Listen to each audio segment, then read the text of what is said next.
గ్రంథంలో హబక్కు ప్రవక్త బాధపడుతున్నాడు, పశ్చాత్తాపడుతున్నాడు. దేవుని స్తోత్రం. మనం కూడా నశించిపోతున్న ఆత్మల పట్ల భారము కలిగి ప్రార్థన చేయాలి. ఇర్మియా కూడా నా తలను నీటి నా కన్నులు జలమయముగాను, నా తల నీటి ఊటగా నేను చేసుకున్నాను అని బాధపడుతున్నాడు. అలాగే మనం కూడా హబక్కు వలె భారము కలిగి నశించిపోతున్న ఆత్మల కోసం మనం ప్రార్థన చేయాలి.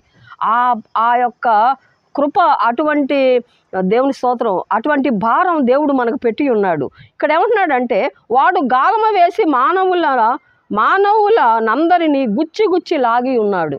వాడు గాలమ వేసి అనేక ఆత్మలను, దేవుని స్తోత్రం, గాలమ వేసి గుచ్చి లాగేస్తున్నాడంట. ఎక్కడికి? పాతాళంలోకి. దేవుని స్తోత్రం. అందుకనే యోధా పత్రికలో ఏముందంటే, దేవుని స్తోత్రం, కొందరినైనా అగ్నిలోంచి బయటికి లాగండి. దేవుని స్తోత్రం, కొందరినైనా దేవుడు